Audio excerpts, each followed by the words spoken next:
Hey everybody, stay tuned in this weekly update where I'll be covering what's happened in the Azure world and also be giving you a roundup of what I've been doing as well.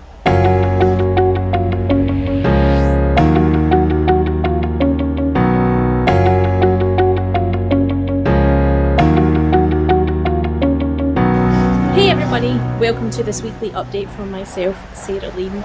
I am outside if you're watching the video. If not, it's wintry in Scotland, so there's been some snow, so I thought I'd do the weekly update outside. Apologies for any background noise, but yeah, outside because there's some snow and hopefully wanted to show that off.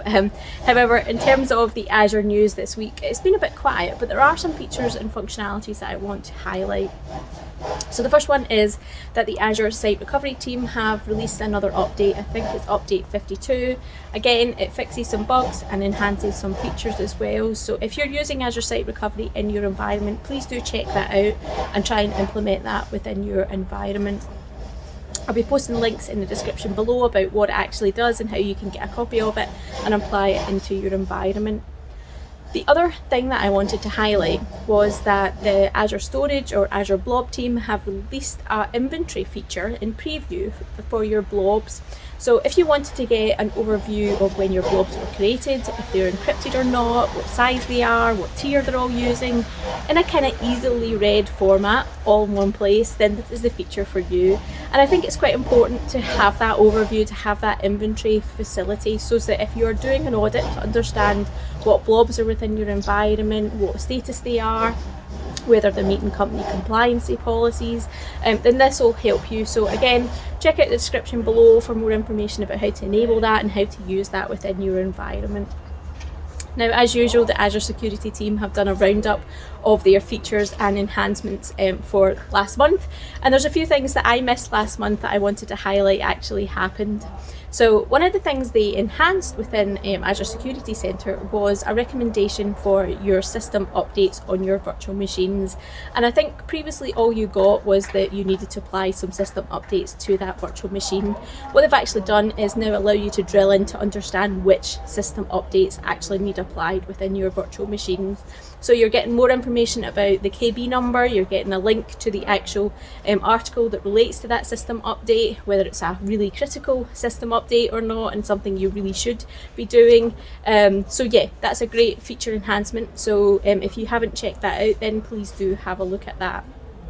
And the other thing that I wanted to highlight that they've actually implemented is a continuous extract or export of the Azure Security Center Secure Score. And you can actually feed that data into an Azure Event Hub or a Log Analytics workspace, so you can track dynamically what's happening with your Secure Score.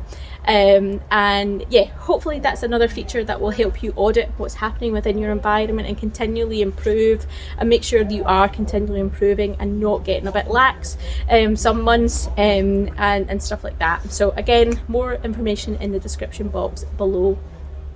Now, this week has been a bit of a busy week for me. I think I've pulled 3 or 4 12-hour shifts to get everything done and to meet all the meetings that I needed to fit into my days. Been a bit stressful, been a bit hectic, but it's been fun because I've been planning some things that are happening next year, which is a bit scary. Didn't realise we were quite at the end of 2020, but yeah, next year looks quite good. Some things I can't talk about, but exciting things happening that I'm sure you'll all hear about very soon.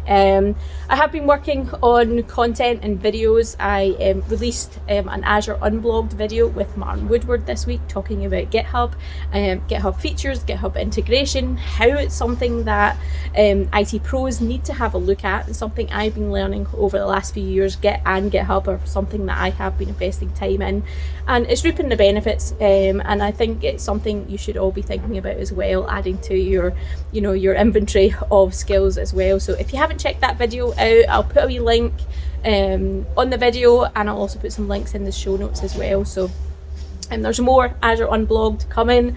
I have been filming some more, so exciting guests coming.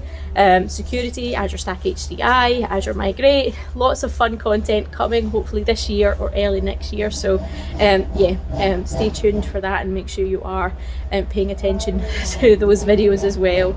But yeah, it's been a whirlwind. I've had some fantastic opportunities in the pipeline. I think another highlight of this week was I actually spoke at the Northern Azure user group, which is usually based, I think, in Manchester, and I did a presentation about presenting remotely, and then I went on to come second in the quiz. So thank you to everybody that attended that event. Thank you to the organisers for running that event. Thank you for my quiz prize. It was actually a really fun evening. I was just disappointed that we obviously could be in person, but definitely well done to all the team that managed to do that event and have it been such a community spirited event as well. And talking about user groups, the Welsh user group is meeting next week, I think it is, or the 10th of December. Abel Wang and April Edwards are speaking at that event. Should be a really fun event. Might try and tune in if I'm not working late. And then the Glasgow Azure user group has its last meetup of 2020 on the 16th of December, and we have Donovan Brown and we have Heine. Donovan's talking about digital transformation in the cloud, and Heine is going to be talking about big data in the cloud as well. So please do attend these events. They are, they take a lot of time to organise, and speakers do give up their time to speak. So if you can show your support towards these events, then please do. And I think both events definitely have some great quiz prizes that can be won. So what more do you want? But yeah, hopefully everybody's staying safe, staying sane, and I will catch you in my next weekly update. See you then.